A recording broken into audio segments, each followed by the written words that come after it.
Muy buenas noches. Les saluda Leonardo Morejón, estudiante de Derecho de la Universidad Internacional SEC.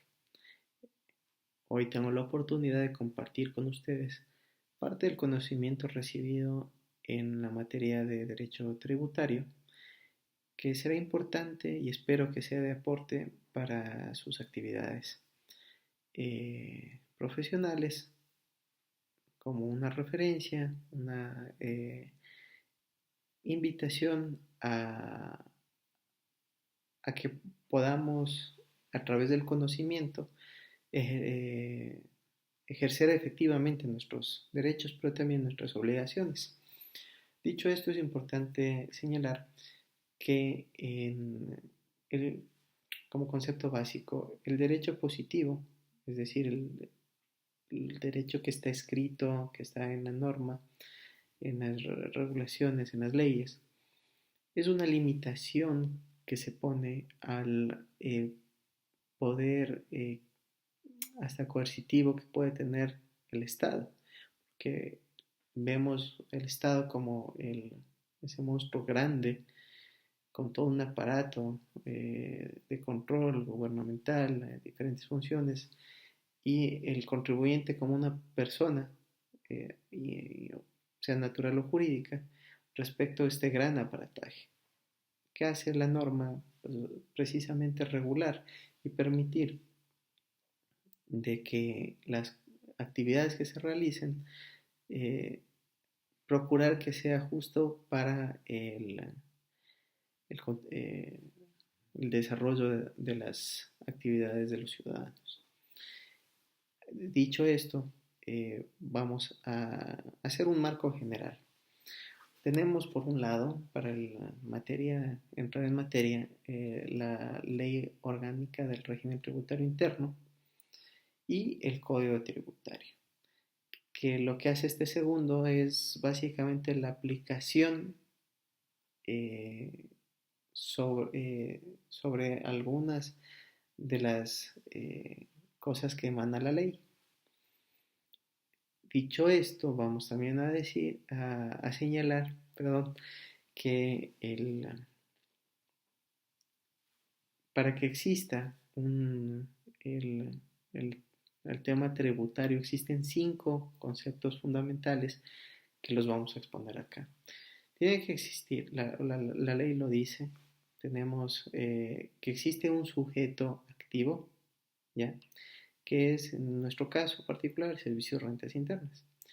Un sujeto pasivo, que es la persona que está desarrollando una actividad económica. Tiene que existir un hecho generador, y esto es muy importante. El hecho generador es lo que va a hacer posible la existencia más adelante de un tributo. Entonces, un hecho generador va a ser, por poner un ejemplo, si yo soy un profesional que me dedico a dar alguna clase de servicios profesionales, el momento que realizo esta actividad, yo la voy a facturar y voy a poner un valor por la actividad que estoy realizando. En ese momento ya existe ese hecho generador. Sobre en lo que yo facturo, se va a calcular una base imponible, ¿ya? Y en función de eso se va a determinar cuál es la cuantía del tributo a cancelar. Entonces son esos 5 elementos fundamentales que tenemos como concepto básico para empezar a hablar del tema tributario. Ahora, toda vez que tenemos una actividad económica, generamos eh, ingresos, básicamente vamos a tener algunas maneras de lo que conocemos como determinar el impuesto. Vamos a tener que el sujeto pasivo puede determinar el impuesto. ¿Cómo lo hace? Por ejemplo, el momento que yo declaro los impuestos, estoy determinando cuáles son mi base imponible, ¿no? Y en función de eso vamos a establecer el tributo. Esa es una determinación realizada por el sujeto pasivo, es decir, el contribuyente. Cuando esto no ocurre, también el legislador preveyó que el sujeto activo tenga la facultad de determinar el tributo. Pero aquí voy a hacer una precisión importante. ¿Qué ocurre cuando el sujeto activo usa esa facultad determinadora que le permite la ley? El efecto de esto es que, de acuerdo al artículo 90 del Código Tributario, el sujeto activo podrá hacer hasta un recargo del 20% sobre el tributo principal, ¿ya? Entonces, ahí simplemente en ese primer acto vemos eh, que tal vez por falta de conocimiento uno puede cometer errores que le van a terminar costando más. Entonces, no es para verlo como un castigo, sino más bien una invitación a que tengamos una cultura de tributar, de asesorarnos cuando tengamos dudas en esta materia puntualmente, no solamente hacer todo un esfuerzo para generar los recursos, sino también saberlos. Esto es parte de una administración del recurso que uno logra. Entonces, esta facultad determinadora que tiene que tiene el Servicio de Rentas Internas, lo que va a hacer es básicamente en los actos que uno realiza, va a tratar de identificar, ¿ya? Lo que habíamos visto anteriormente, los otros elementos que van a ser el hecho generador, la base imponible y la cuantía, ¿ya? Y va a establecer una base o una cuantía, una base y una cuantía del tributo, porque esta facultad determinadora le permite al servicio de rentas la verificación, complementación, análisis de la información de los contribuyentes. Y esto lo va a hacer de dos maneras. Por un lado, una forma directa y por otro, una indirecta. ¿Qué significa la forma directa? Yo como contribuyente me van a pedir, señor, por favor, facilíteme su contabilidad, registros, documentación. Y sobre esa base va a establecer sobre esa base de información va a establecer cuánto ha sido mi ingreso, cuáles han sido mis costos y gastos eh, y cuál es mi base imponible. Y sobre esa base imponible un tributo, ¿ya? Cuando no es posible esto, el mismo Código Tributario en el artículo 92 nos habla de la forma presuntiva, y esto es sobre lo que me quiero enfocar estos últimos minutos. Y porque te dice que específicamente cuando no sea posible hacer una determinación directa, aplicará la forma presuntiva. ¿Qué significa la forma presuntiva? Okay. La administración tributaria, mediante unos criterios racionales, va a determinar los hechos, indicios, fundamentos, circunstancias y demás criterios que le permitan establecer el hecho generador, la cuantía del tributo causado, ¿ya? Mediante una de las formas va a ser mediante la aplicación de coeficientes que la misma ley prevé. Estos coeficientes, ¿dónde vamos a verlos? No en el Código Tributario, sino más bien en la Ley Orgánica del Régimen Tributario lo establece así, que la Administración Tributaria emitirá en el mes de enero estos coeficientes. Sin embargo, en la misma ley de régimen tributario se habla que bajo el principio de precautelar la capacidad contributiva del sujeto pasivo y su realidad económica, existen ya en el artículo 25, es lo que habla de los coeficientes para la determinación presuntiva, y en los artículos que vienen más adelante te dan ya ciertas pautas. ¿Esto que le va a permitir a la autoridad tributaria? Que en el caso que tú no hagas la declaración, no la presentes en legal y debida forma, te va a decir, mira, a ver, de acuerdo a tu actividad, la ley me dice que estos son los coeficientes sobre los cuales yo te puedo hacer una predeterminación presuntiva cuando tú no me has facilitado la información para analizarla, sea porque no tienes o cualquier situación. Por poner un ejemplo, en las actividades de construcción, te dice que será el 15% del ingreso.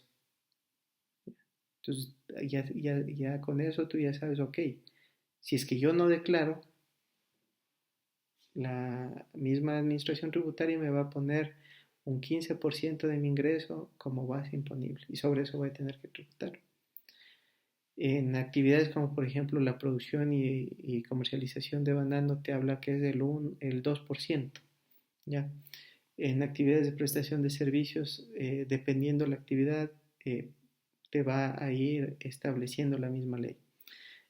Estos criterios generales para la determinación te va a generar, como te decía anteriormente, y el legislador ya lo prevé en el Código Tributario, no solamente el pago del tributo que te corresponde, sino además un recargo de hasta el 20%, ¿ya? Ahora, nosotros habíamos hablado al principio, para ir cerrando estas ideas, que para evitar ese jus puniendi del Estado, existe el derecho positivo. Dentro de lo que es el derecho positivo, tenemos, por ejemplo, el mismo código tributario te establece sobre la caducidad. ¿La caducidad de qué?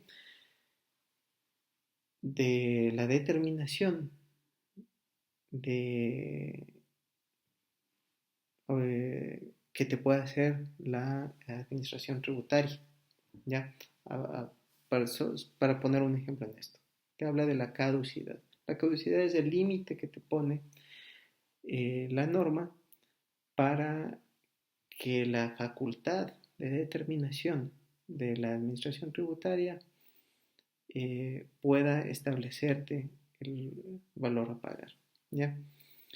Nos dice, recordemos que cuando uno hace la declaración del impuesto, ¿no es cierto? Tiene uno como contribuyente, está aplicando directamente una determinación, o sea, que se conoce como determinación por el sujeto pasivo, ¿ya? Es decir, cuando yo presento mi declaración, esta caducidad opera a los 3 años desde que fue presentada la declaración, ¿ya? Es decir, que te podrá la administración tributaria podrá ejercer la facultad de revisión hasta 3 años de lo que yo presenté en mi declaración. ¿Qué pasa si es que no presenté? Bueno, en ese caso se prevé que son 6 años, es decir, el doble del tiempo, desde que venció el plazo para presentar la declaración. Entonces ahí vemos uno de los beneficios de obtener una buena cultura tributaria, de presentar las declaraciones y ser uno mismo el que ejerza la determinación como sujeto pasivo a través de la declaración del pago de los impuestos. Ahora, aquí hay un tema importante que es justamente en estos límites que ponemos a través de la norma. Cuando hay falta de conocimiento o uno no está bien asesorado, a veces dentro de, de, de las actividades empresariales se ha escuchado, vea, le faltan gastos o aumentemos gastos para que tengan un menor impuesto a pagar. El legislador ya preveyó eso, ¿no? Y para eso es que precisamente existe todo lo anteriormente comentado, los temas de una razonabilidad en los tributos, que existen coeficientes, que existe el tema de precautelar la capacidad contributiva, todo eso ya fue analizado. Entonces, más bien el efecto que ocurre cuando en esa facultad de revisión la administración tributaria se da cuenta que alguna de las facturas que han sido presentadas eh, no tiene ese respaldo legal, es decir, que pertenece, es una factura ficticia que no se puede comprobar o que pertenece a una denominada empresa fantasma. La caducidad ahí opera a los 6 años, otra vez. Entonces, por eso es tan importante el conocimiento de todo lo antes expuesto para optimizar el tributo, pagar el impuesto justo. Si el impuesto justo es el que está en la norma, que nos puede ahorrar malestares, tiempo y recursos.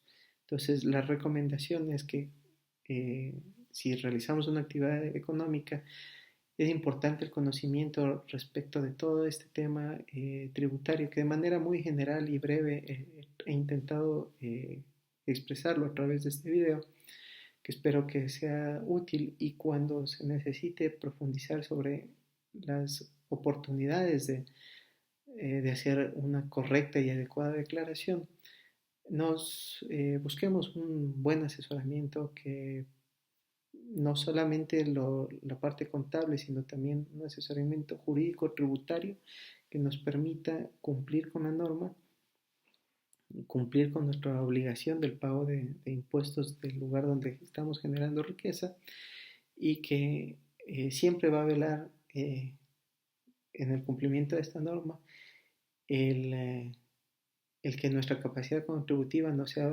afectada. A la administración tributaria no le interesa eh, que uno quiebre, porque básicamente el momento que uno quiebra deja también de generar esos impuestos. Entonces, a veces esa idea equivocada es la que nos lleva a tomar malas decisiones. Por eso es recomendable que cuando tengamos en materia tributaria dudas, inquietudes, busquemos un asesoramiento, no solamente la parte contable, no solamente la parte de auditoría, ¿ya? Sino que adicional complementemos ese esfuerzo de esos equipos de trabajo que nos ayudan muchísimo en nuestras organizaciones para llevar en orden las cosas, con información jurídica tributaria que te permita, en base a un conocimiento, optimizar y pagar el impuesto justo y que te corresponde.